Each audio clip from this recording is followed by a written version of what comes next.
Amigas e amigos do grupo Mesmer, boa noite. Que a paz do Mestre Jesus nos envolva, nos ampare, nos ilumine. E antes de continuarmos, vamos agradecer, porque agradecer na vida é o que a gente faz de melhor. Então vamos agradecer o convite que foi feito para que estivéssemos aqui nesta noite. Vamos agradecer a presença de todos os internautas que estão nos vendo, nos ouvindo. Agradecer a todo esse grupo por estarmos juntos, para trocarmos figurinhas, para trocarmos comentários, para, enfim, nos comunicarmos dessa maneira tão eficiente como nos é oferecida pelas redes sociais. Então, vamos, já feitos os agradecimentos, não é? Vamos então começar. E eu gosto de começar sempre com essa frase aqui, olha, que vocês devem ter visto quando estava iniciando a nossa transmissão. Espiritismo, emoção, alegria, conhecimento. Isso realmente é tudo que o Espiritismo nos oferece.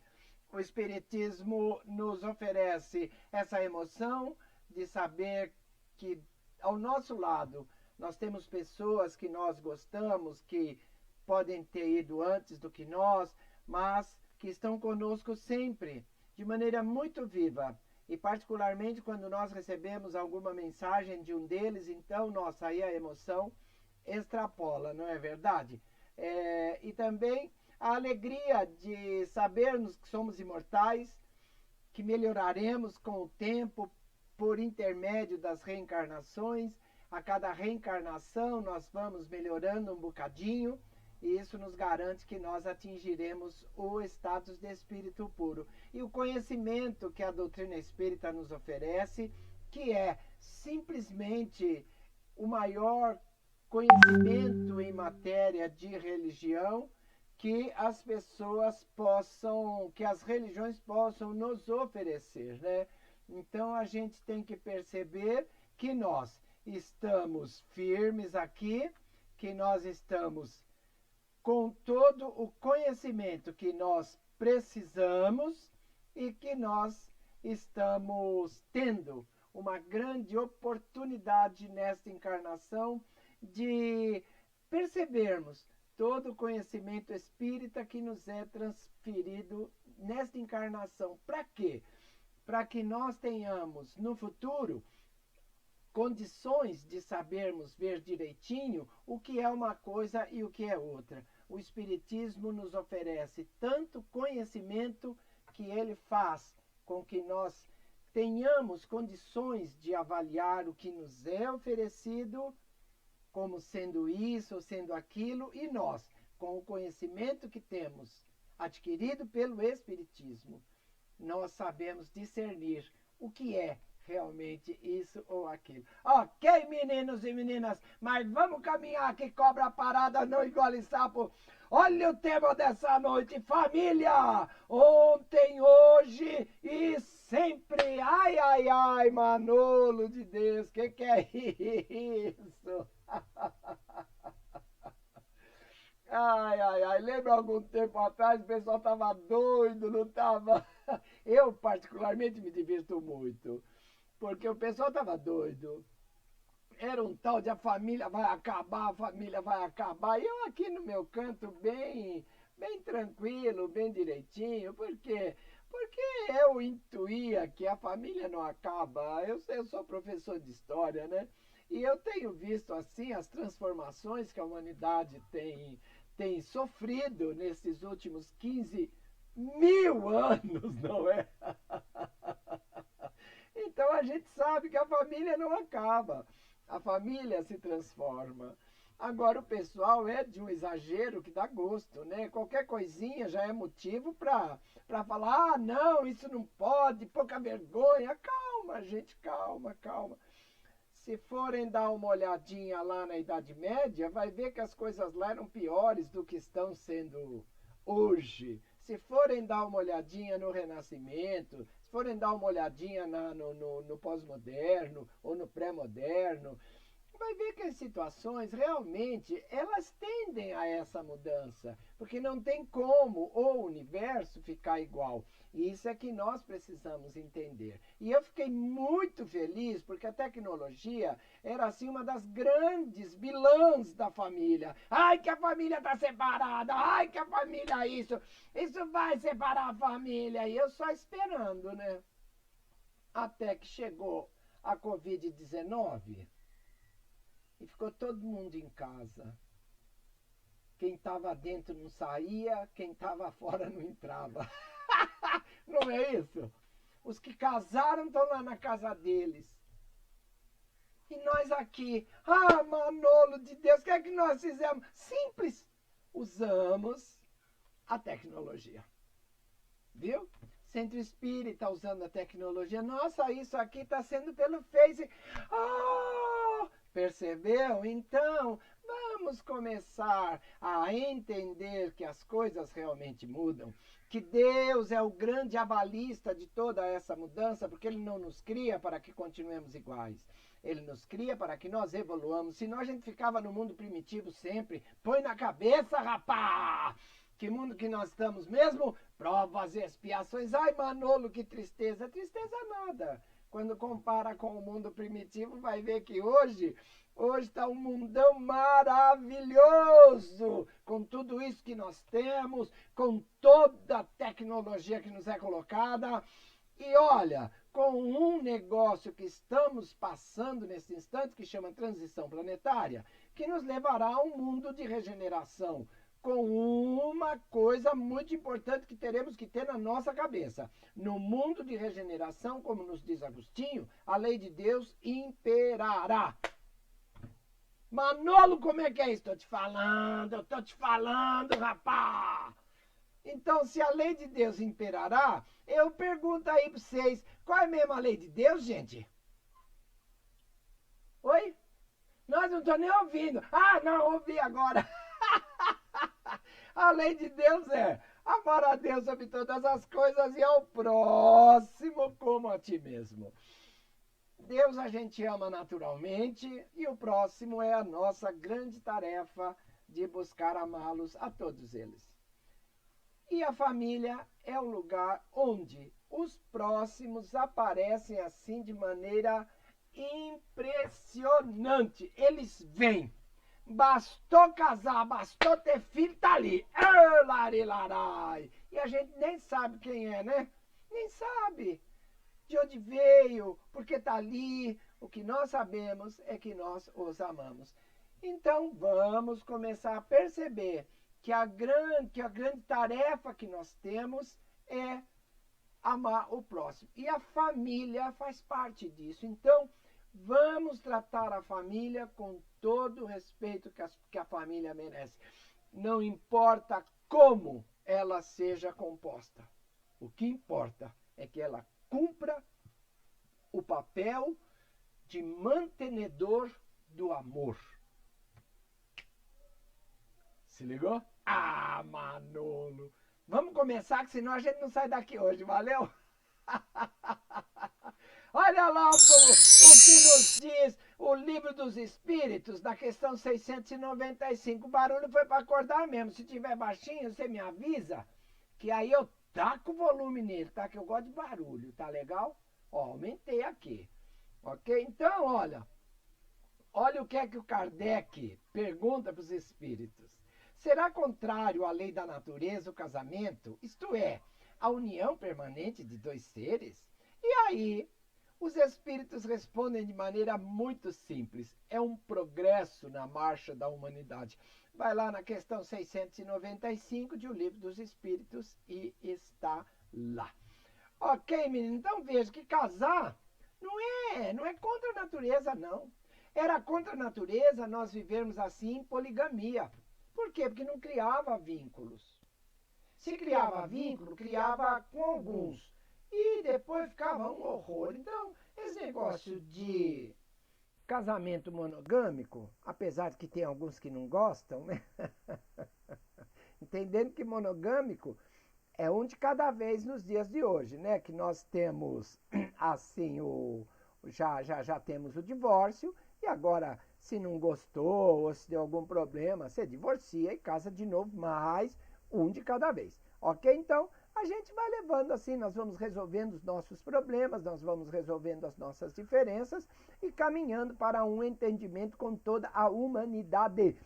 Manolo, toda a humanidade? Sim, sim, sim, sim. Por quê? Porque Jesus já falou quem é meu pai, quem é minha mãe, quem são meus irmãos. Aquele que faz a vontade do meu pai, esse é meu pai, minha mãe, meu irmão, meu tio, meu cunhado, minha sogra, enfim, qualquer coisa. Ok, meninos e meninas, bora lá caminhar. Eu tô vendo aqui, fiquei sem aparecer aqui um tempão, né? Ó. Agora que eu apareci aí, eu tô falando sozinho. Ah, meu Deus do céu. Bora trocar o slide. Olha aí o que é família, ó. Conjunto de ascendentes, descendentes, colaterais e afins de uma linhagem. Pessoas do mesmo sangue que vivem ou não em comum, o pai, a mãe e os filhos. Agora vai aparecer aqui, ó. Tá vendo aí? Tá bom. Conjunto. É um conjunto de gente que vem assim aos poucos, né? Mas eles vão chegando. Então são os nossos ascendentes, os que vieram antes, são os nossos descendentes, os que virão depois, são os colaterais e os afins de uma linhagem. E também tem essa definição de pessoas do mesmo sangue. Isso nós vamos ver que não é exatamente isso, ok? Isso é aquela família consanguínea, né? Mas nós vamos ver que temos outros tipos de família e que nós vamos encontrar que não são pessoas que não são do mesmo sangue. Nós veremos já já. E em último caso, que realmente importa para os estudos sociológicos, por exemplo, é o pai, a mãe e os filhos, a família nuclear, esse núcleo familiar que acaba sendo a célula máter da sociedade. Ok, meninos e meninas, isso quer dizer o quê? Isso quer dizer que se nós estamos reclamando que a sociedade está vivendo um mau momento, nós temos que tomar cuidado e ver como é que nós estamos educando nossos filhos. E não é deixar de dançar, não é deixar de paquerar, não é deixar disso, não é deixar daquilo. É mostrar para eles que nós precisamos tratar as pessoas todas como pessoas. Nós temos que ser fraternos, nós temos que ser éticos, nós temos que ser honestos, nós temos que ter dentro de nós qualidades morais que garantam a nossa caminhada rumo ao espírito puro que somos. Isso a gente só aprende quando, a gente só ensina quando exemplifica. Ou a gente só aprende quando os nossos pais exemplificam pra gente. Ok, meninos e meninas, tem mais. Olha, se liga! Ó, para Emmanuel, todos nós sabemos, né? O Emmanuel é o mentor espiritual do Chico Xavier. Para o Emmanuel, família é a mais importante associação na Terra, por alguns motivos. Educa e regenera, forma um lar. E o lar, como nos diz o Emmanuel, é uma organização divina. Manolo, como assim? É mais importante do que o Corinthians? Claro que sim. Claro, opa, eu não troco a minha família pelo Corinthians. Não troco, nem pela seleção brasileira. Minha família é minha família, é o meu time. Então, é a mais importante associação na Terra. Educa e regenera. Educa por quê? Porque nós somos educados a cada reencarnação. A cada reencarnação nós vamos aprendendo um pouquinho. A cada reencarnação nós vamos melhorando um pouquinho. Isso com o quê? Com os exemplos que os nossos pais nos oferecem, com a convivência no nosso lar, que nós vamos transferir, por exemplo, para a escola, um dia onde nós exercitaremos essa parte social que nós aprendemos dentro do nosso lar. Agora, lar é diferente de casa, né? Você vê, a família forma um lar. Mas o que a família primeiro quer é o quê? Uma casa. Por quê? Para poder abrigar todos os componentes da família. Porque é isso. Quem casa quer casa, não é o ditado? Vem os filhos e vai aumentando cômodo, é mais ou menos isso, né? Então, claro que não é para todos ainda, mas será, porque eu tenho certeza que as coisas caminharão de maneira boa. Para quê? Para que todos nós possamos ter as mínimas condições de bem viver. Se não neste mundo de provas e expiações, onde ainda são necessárias muitas coisas. Boa noite, Maria Aparecida Martins, um abraço. Mas num mundo de regeneração, com certeza as diferenças serão muito menores e nós viveremos de maneira muito melhor. E o lar é diferente. O lar não é material de construção, não é tijolo, não é pedra, não é areia, não é cimento, não é cal, não é tinta, não é janela, não é porta. O lar é o amor que as pessoas trocam dentro dele, de todo esse material de construção. Isso por quê? Porque isso é o lar. Um lar não importa onde nós estejamos, o que importa é que nós estejamos unidos pelo amor. Aí nós transformamos qualquer coisa num lar. E lembrando sempre que o Emmanuel nos diz que o lar é organização divina, ou seja, é coisa de Deus. Tanto é assim que Jesus, assim como todos nós, também teve um lar. Ok, meninos e meninas, e vamos caminhar, que senão a gente não sai daqui hoje. Eu já falei, vou falar de novo. Como é que começa a família? Se liga! Porque tudo tem um começo, né? A nossa família, por exemplo, vai começar em alguma coisa. Olha no que é que começa, ó. A família tradicional brasileira, né? A família começa nessa família patriarcal que eu mostrei. É uma família, olha, onde tem um monte de gente, ó, se liga. Ainda lá no norte, nordeste, nós vemos família desse tipo. É uma família onde quem manda realmente é o patriarca. Olha, extenso grupo composto pelo núcleo conjugal e sua prole legítima, parentes, afilhados, agregados, escravos e assim por diante. Então, isso tudo aqui tem uma explicação, né? O pessoal tinha muito filho, para quê? Para usar na lavoura, para usar como trabalhador na lavoura. Isso é natural. Quanto mais gente viesse, muito melhor seria a divisão do trabalho, todo mundo trabalharia, todo mundo ganharia e assim por diante, não é? Então, essa família patriarcal tinha a família, o patriarca como o seu dono. Ele era dono de tudo. E lá tinha o quê? Parente, afilhado, agregado, escravos. E tem mais ainda uma coisinha aqui, olha. As concubinas. Ah, Manolo, o que é isso? Concubinas. Por quê? Porque ele tinha o poder de tudo, bem. Ele podia fazer o que quisesse, ele podia... Que ainda hoje se faz muito lá por esses... Não só por lá, né? Mas as notícias são mais por lá. Esses abusos que se fazem com crianças, com adolescentes, tudo isso era muito permitido naquela época. Então, tinha as concubinas, se tinha as concubinas, apareciam os bastardos, que é um termo que designa um filho nascido fora do casamento, e ele era dono da casa grande, da senzala, de tudo. A autoridade do patriarca é total, porque é dono das riquezas, da terra, dos escravos e o detalhe do mando político. Isso, ainda hoje, essas famílias, basta ver pelos sobrenomes, elas ainda continuam tendo o mando político em muitos estados brasileiros, onde os sobrenomes vão passando assim séculos e séculos e sempre com o poder. Ok, meninos e meninas, isso não é alvo da nossa discussão de hoje, vamos passar para frente, que é só para dar um históricozinho, ok? E tem mais, olha, as mudanças, por quê? Porque, cara, é o que eu falei, tudo nessa vida muda. Ah, Manolo, como é que é isso? Estou falando para você, tudo muda. Como é que você era 20 anos atrás? Ah, nem me fala que eu sei como eu era. Era um horror, não era? Nossa! Menino de Deus, hoje a gente se lembra daqueles tempos lá, a gente fala, nossa, como é que pode ser isso aí, né? Mas é assim, tudo vai mudando com muita tranquilidade, tanta tranquilidade que a gente só percebe quando já foi. Quer ver? Aquelas mudanças, ó.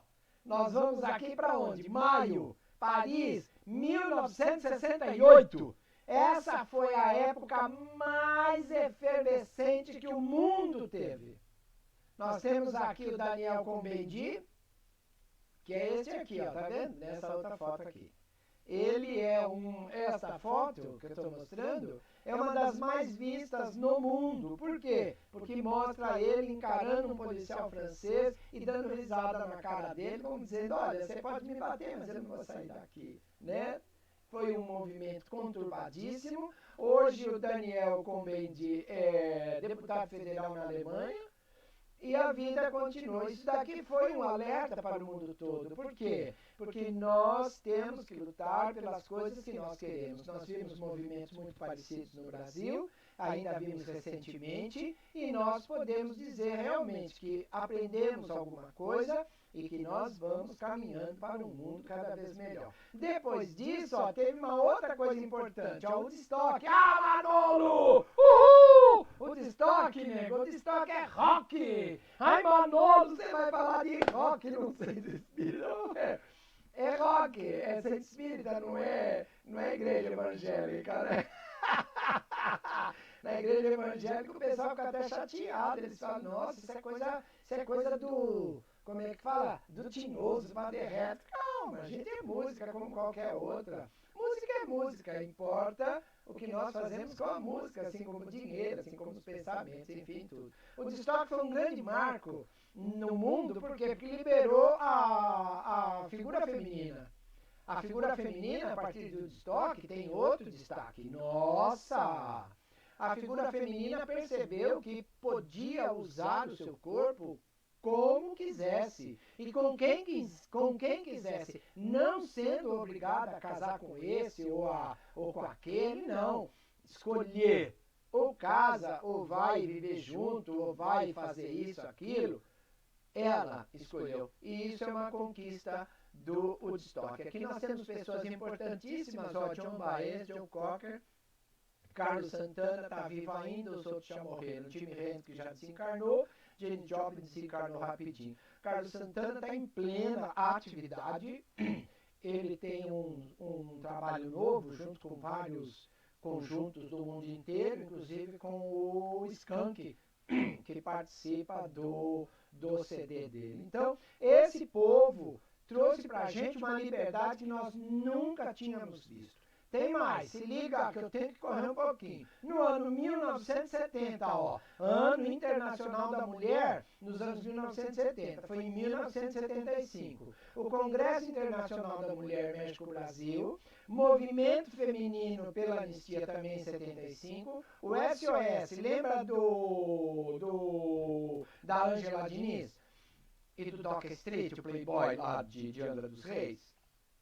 Ele matou a Ângela Diniz, que era conhecida como a Pantera Mineira, né? Então ele matou, simplesmente por quê? Porque ela havia traído ele, e ele matou, e a alegação foi que ele havia matado em legítima defesa da honra. Pela defesa dele, matou por amor. Cara, não se mata por amor, ninguém mata por amor, né? Esse caso teve uma repercussão mundial.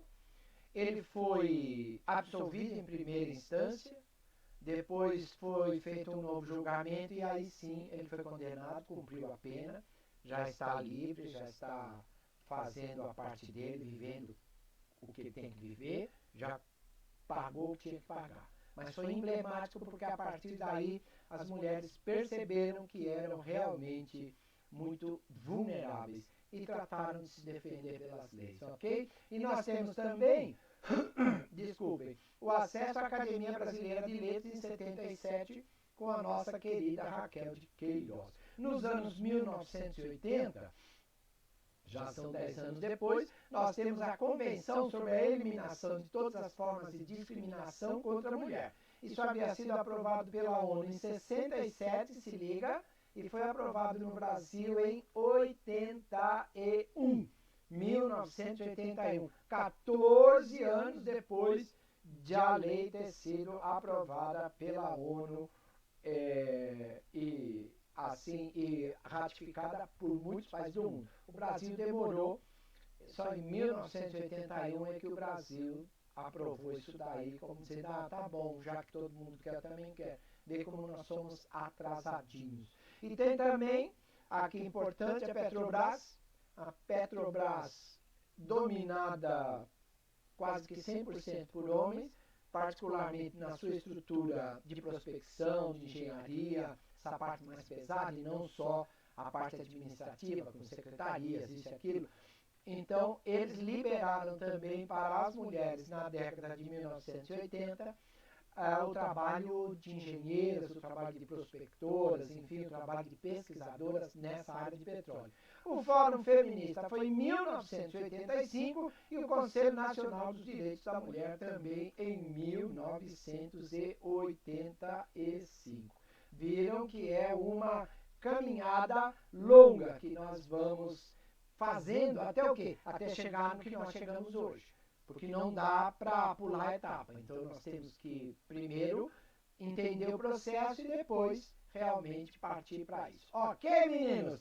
E tem mais, olha lá! Família! Nos dias de hoje, enquanto vocês estão aí com esse slide, eu vou beber um pouco d'água. Valeu!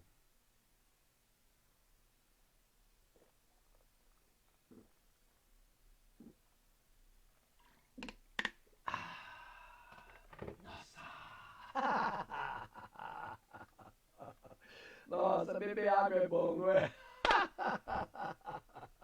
Olha, cara, água é das melhores coisas que nós podemos pedir para Deus. Ah, meu Deus. Ô, Veronice Pelaio e Orlandinho Pelaio, boa noite. Boa noite a todos, né, que estão aí, juntos e misturados. Ei, coisa boa! Como diz o meu amigo Ricardo Magrini, lá da rádio. Ei, coisa boa! Ok? Então, nos dias de hoje, nós temos, assim, vários tipos de família e nós vamos nos surpreender. Se liga com a primeira que tá aí, ó. Família nuclear. Ah, Manolo de Deus, é aquela, a de sempre, aquela que o povo tava dizendo, vai acabar, a família vai ficar perdida. Não acaba, bem, muda. Quer ver, ó, quantos filhos tem aqui? 1, 2, 3. E já tem demais. Por quê? Porque hoje em dia as famílias não têm mais 3 filhos. É muito difícil uma família com 3 filhos. Eu conheço um, que é o meu filho Pablo, que tem 3 filhos. Mas e também tem o Rodrigo, que é meu sobrinho, que também tem 3. Mas por quê? Porque vieram de família grande também. Eu, por exemplo, tenho 6 filhos. O meu irmão Antônio tem 5 filhos. Então são famílias grandes e de uma forma ou de outra isso acaba influenciando nas atividades e tal. Mas hoje em dia não temos mais tantos filhos. Hoje a média assim, de casais com filhos está 1 ponto qualquer coisa. Na média não chega a 2 filhos. Por quê? Porque está tudo diferente, você vê. As mudanças que tiveram dos anos 1950 para cá, dos 1968 para cá, toda a evolução feminina que tivemos nessas 3 décadas, 70, 80, 90, nos anos 2000 a coisa já ficou mais barata, mais assim tranquila, e as mulheres estudam mais hoje em dia. Hoje em dia as mulheres trabalham mais. Hoje o salário da mulher não é só para dar uma ajuda ao salário do marido. Em muitos casos, o salário da mulher é bem superior ao salário do marido. E não vai nisso nenhum demérito. Por quê? Porque casamento é isso, é luta em comum, é busca de melhores resultados. Não importa se o marido ganha mais, se a esposa ganha mais. O que importa é que esta família fique feliz, fique tranquila e realize os seus sonhos de felicidade, consiga educar seus filhos, consiga ter um bom plano de saúde, enfim, todo esse tipo de coisa. Ok, meninos e meninas? Olha o outro tipo, olha lá! Ô, Manolo, o que é isso?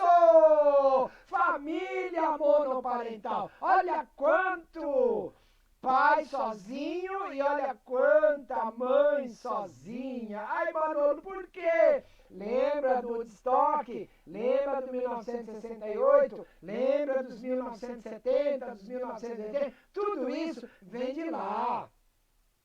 Por quê? Porque as mulheres, particularmente, perceberam que não precisavam ter marido para ter filho. Olha que coisa boa que elas descobriram! Não precisa, gente! Não precisa!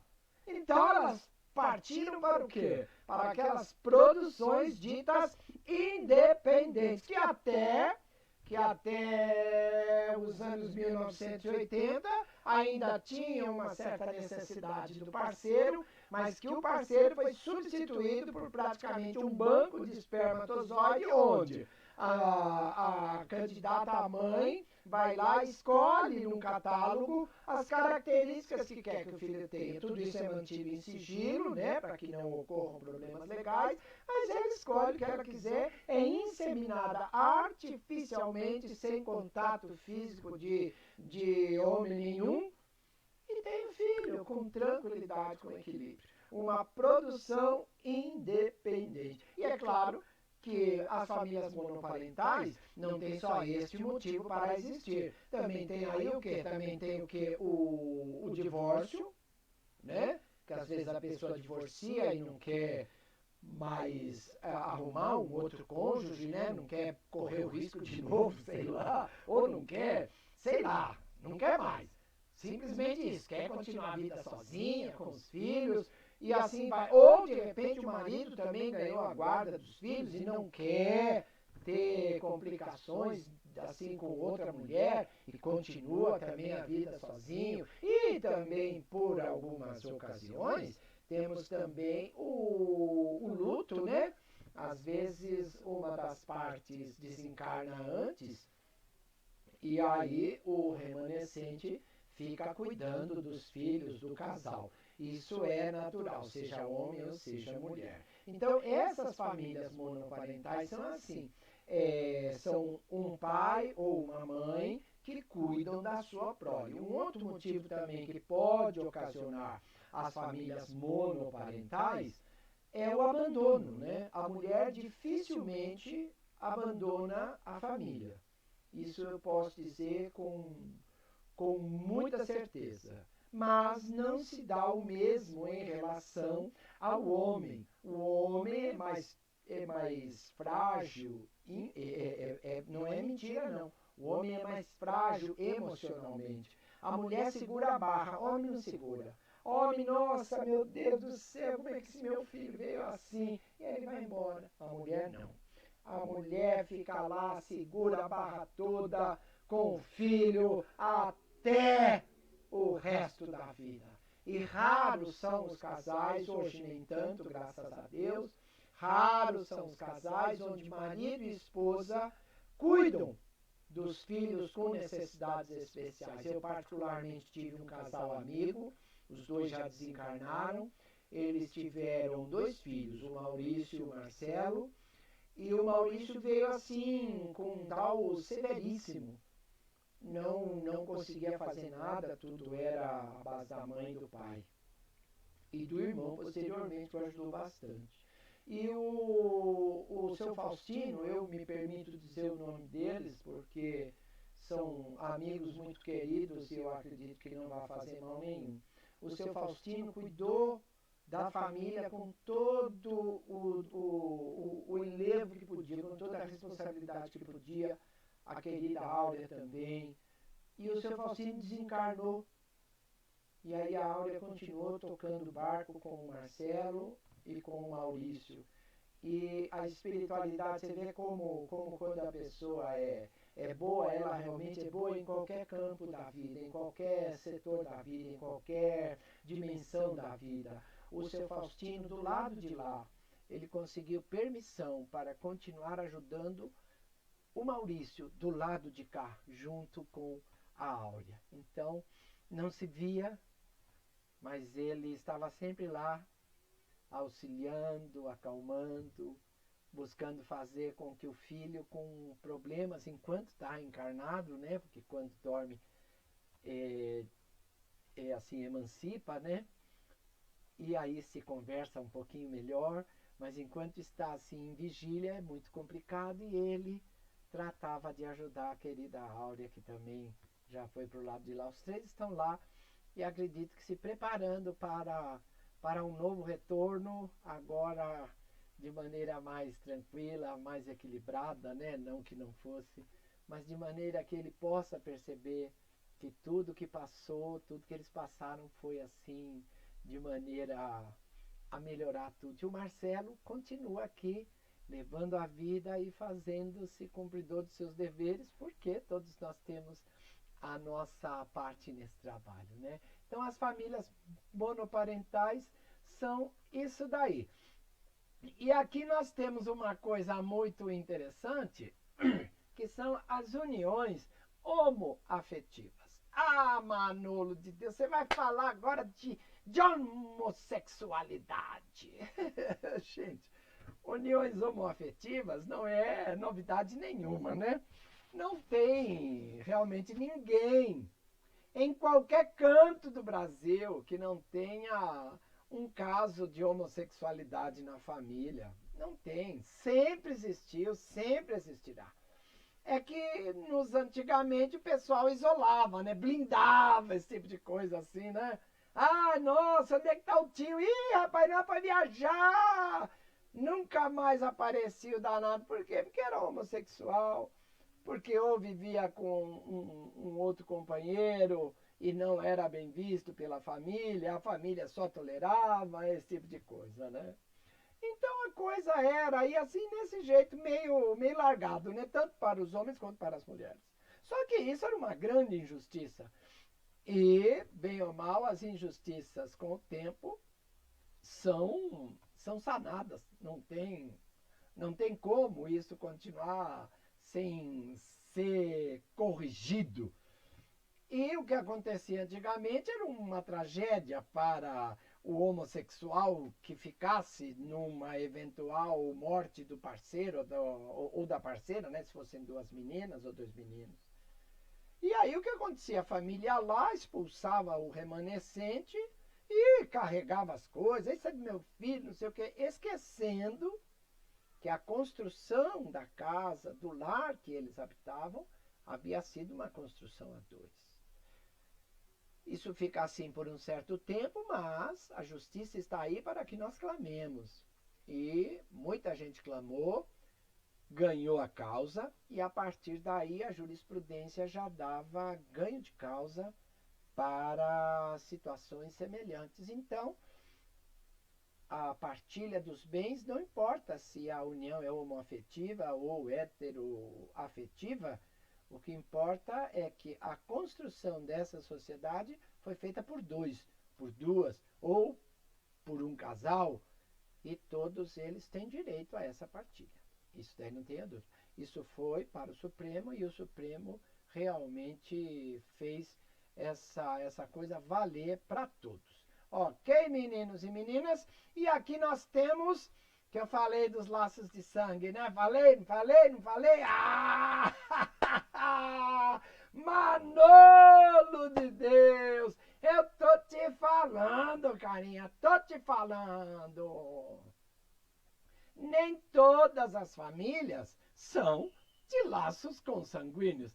Este casal, que todos vocês conhecem de longe, né? Que é o Brad Pitt e a Angelina Jolie, dois artistas maravilhosos, um ator e uma atriz, e além de serem bonitos, além de serem ricos, além de serem tudo que eles são, eles, além de tudo, são generosos. Por quê? Porque escolheram para fazer parte da família deles três filhos de etnias diferentes. Para quê?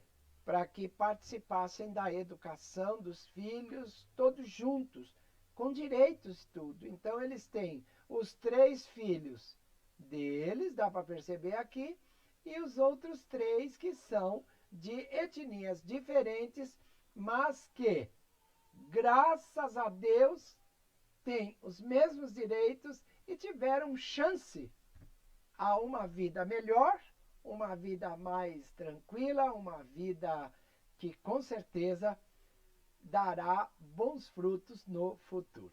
Ok, meninos e meninas, vamos ver o que é que tem mais aqui. E aqui...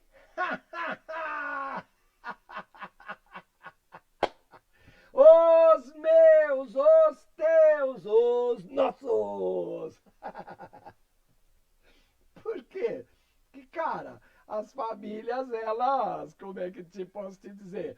Elas podem mudar, né?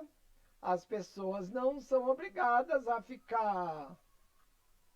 ficar juntas pelo resto da vida. Isso já era a prática aos tempos de Jesus, né? Jesus fala que se for separar, que dê carta de divórcio. Por quê? Porque senão a mulher é equiparada a uma prostituta. Não podia fazer nada e ficava assim, mal vista, mal falada. Nós tivemos uma situação bem semelhante quando tiraram o divórcio, que o divórcio existia, depois colocaram o desquite e depois tornaram de novo a colocar o divórcio. Então, o desquite era uma infâmia, era um empecilho a que as pessoas fossem felizes. Por quê? Você casava, aí não gostou ou teve seus motivos, separou, nunca mais que você podia pensar em casar com outro ou com uma outra. O que podia era juntar. Ou casar no Paraguai. Ah, Manolo de Deus, casar no Paraguai. Meus amigos, casar no Paraguai é um horror. Não valia aqui. E pior, ficava aquele negócio, nossa, casou no Paraguai, isso não vale, isso é a concubina. Ou seja, além de tudo, a mulher ficava com uma fama. A mulher sempre, o homem não. O homem, desde que o mundo é mundo, nunca fica com uma fama. Eu espero que um dia a mulher conquiste essa igualdade, também não ficar com uma fama, né? Porque, de uma forma ou de outra, somos todos iguais, realmente. Então, hoje nós temos uma família muito interessante, que é a família mosaico, que é justamente essa aqui. Os meus, os teus, os nossos. Por quê? São famílias que são juntadas de outros casamentos, que se unem de outros casamentos, para quê? Para viverem uma nova vida, uma nova etapa da vida, juntos, de maneira a que sejam felizes. Ok, meninas e meninos, esse título de família que eu pus aqui, os meus, os teus, os nossos, é título de 2 filmes, um mais antigo e o outro que teve o remake nos anos 1980. A história é a mesma, eles eram viúvos, né, a viúva e o viúvo, que se encontraram de uma família enorme, e aí quando se juntaram, deu uma confusão danada, porque ninguém queria, que eu não vou chamar de mãe, não vou chamar de pai, e ficou até que perceberam que a verdade é que quando a gente se ama, quando a gente tem amor, a gente consegue realizar boas coisas, não importa com quem nós estejamos. Ok, meninos e meninas? Hoje, para quem trabalha com educação, fica muito difícil encontrar uma família que não seja desse tipo aqui assim, ó. Os meus, os teus, os nossos. É muito difícil. Por quê? Porque vem de vários casamentos. Mesmo no Brasil, nós já temos, assim, muitas famílias mosaico, muitas famílias que se separaram e que depois se agruparam em novas composições. Ok, meninos e meninas? E agora eu vou passar alguns dados sobre a composição da família, só que esses dados são do censo de 2010. Então eles vão estar um bocadinho defasados e eu vou buscar mostrar da melhor maneira possível, sempre lembrando que as projeções serão diferentes para esse censo de 2020, assim que ele for feito, assim que ele for tabulado, porque com essa pandemia também ficou meio complicado, né? O pessoal não sabe nem se vai ter ou se não vai ter, mas espero que tenha, porque nós precisamos saber a quantas andamos, ok? Eu vou tomar mais um golinho de água enquanto vocês ficam aí com o slide. Aqui vão aparecer um monte de números e eu vou buscar fazer assim da melhor maneira possível, tá legal?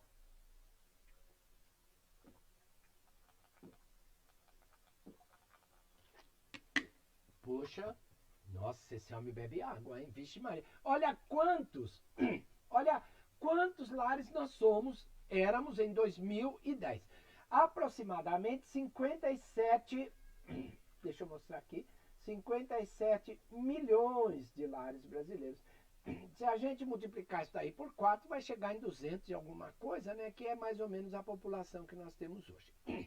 Esses 57 milhões de lares são divididos em algumas coisas. Eu vou deixar o slide aqui, que é para vocês irem acompanhando, tá bom? Então, olha, nós temos aqui famílias unipessoais, nós temos 12,2%, sendo que dessas famílias unipessoais, ou seja, com um componente só, 51,2% é de homem, 48,8% são de mulheres. E aqui nós temos a família nuclear, ó, a grande vedete do censo de 2010, aquela que todo mundo pensou que ia acabar. Olha quanto! 66,2%. Ou seja, a família continua realmente muito direitinho nessa composição nuclear. Pode ser que tenha vindo gente de outro lado, mas a família continua com essas características. Nós temos casais sem filhos chegando a 20% e mulher com filhos 15,1% e homens com filhos 2,3%, porque a almaiada é mais mole mesmo. E a mulher, é claro, tem sempre mais direitos sobre os acontecimentos, porque homem realmente, a hora que apronta, vixe Maria, é um despautério, né? Então, ó, vamos ver agora essa parte aqui, ó, estendida. 19%. Estendida é o quê? Casal com filhos e outro parente, 43%. Mulher com filhos e outro parente, 26,7%. Casal sem filhos e outro parente, 10,9%. Aqui, ó, homem sem filhos e outro parente, só 3,6%. E outros dá 15,8%. No outro número, nós temos a família composta, que é 2,5%. Casal com filhos e com não parentes. É gente que não é parente que mora junto. Às vezes é necessidade de algum amigo ou de alguma pessoa que está precisando e o pessoal vai. Casal com filhos com não parentes, 30,1%, desses 2,5%. Mulher com filhos com não parentes, 15,8%, desses 2,5%. Casal sem filhos com não parentes, 9,9%, desses 2%. E homem com filhos com não parentes, 3,5% e outros tipos dá 40,6%. Aqui nós temos a responsável pela família, homens com 61,3%. Aqui a gente explica esse um pouquinho a mais, por quê? Porque normalmente na hora de fazer o imposto de renda, acabam se ajustando para pagar menos esse tipo de coisa, ok? Mas sabidamente, mais da metade das nossas famílias são geridas por mulheres. E aqui nós temos, olha, mulheres 38,7%. Não é assim um dado que a gente possa botar a mão no fogo, porque tem muita solução de imposto e assim por diante, né? E o que vale é o que o imposto manda. Então, olha, responsabilidade compartilhada em 29,6% dos lares. Casais que trabalham e não têm filhos, os chamados DINC, são 2 milhões. E pessoas morando com amigos somam 400 mil, isso em 2010. Ok, meninos e meninas? E tem um dado importantíssimo, que é sobre os casais gays ou casais homossexuais, que no ano de 2010 eles eram alguma coisa em torno de 60 mil, sendo que desses 60 mil, 46,2 para meninos e 53,8 para meninas. Ok, meninos e meninas? Beleza? Então isso a gente vai percebendo que a nossa família continua basicamente a mesma. O que muda? Muda realmente a composição. Por quê? Porque as famílias mudaram, mas essa base familiar continua realmente muito importante na nossa vida. Ok, meninos e meninas? Vamos ver aqui agora. Agora, olha, aqui eu ia passar uma música, mas quando a gente põe a música no Face, eles não deixam aparecer comentários. Nossa, é um horror. Então eu vou sugerir que vocês assistam uma música lá no YouTube do Marcelo Genesi, que chama Pra Sonhar. Por quê? Por pior que tenha sido o nosso casamento, porque, sei lá, de repente nós nos separamos, ou isso ou aquilo. O que importa realmente é que, apesar disso tudo, nós vivemos alguns momentos bons. Eu tenho essa impressão. Não há um único casamento que seja só de coisa ruim. Sempre sobra alguma coisa boa. É nessas coisas boas que nós devemos colocar o nosso olho. Para quê? Para que a coisa caminhe um bocadinho mais certo. Ok, meninos e meninas, nós já estamos aqui no finalzinho. Agora só falta a música, vocês vão lá, Marcelo Genesi, Pra Sonhar. Assistam, é lindo de viver, ok? Ok? E aqui agora é hora de eu fazer o quê? O meu merchan. Ah, Manolo! Olha os livros do Manolo aí, quer ver? Deixa eu te mostrar. Ah lá! Conta mais, vou evoluir é simples, nós é que complicamos. Família, para quem quiser se estender um pouquinho mais nesse assunto, pode ligar para mim, eu mando entregar sem frete para todo o Brasil. Nós temos também Serolteira, eis a questão, Poderes da Alma e o nosso novo livro chamado Caminhos da Felicidade, que nos mostra que podemos ser felizes sim. Basta que nós tenhamos em mente o Sermão da Montanha e as propostas que Jesus nos faz. Ok, meninos e meninas, beleza? Então agora o que é que eu vou colocar aqui? Eu vou só me despedir de todos, agradecer mais uma vez por todos estarem conosco nesta noite e vou deixar os meus contatos para quem quiser ligar para mim, para quem quiser alguma coisa. Então, para os livros, 982843337 e aqui, olha o zap do Manolo, todo mundo escutou? É o mesmo. 982843337. O Face é manoloquezada.palestrante. O YouTube é Manolo Quezada Palestrante. E o meu site é manoloquezada.com.br. E esta é a propaganda do programa Se Liga Manolo, que é do Manolo. É toda sexta-feira, 10 da manhã, pela Rede Boa Nova de Rádio e pela TV Mundo Maior. Ok, meninos e meninas, a todos que estiveram conosco nesta noite, muito obrigado! Fui!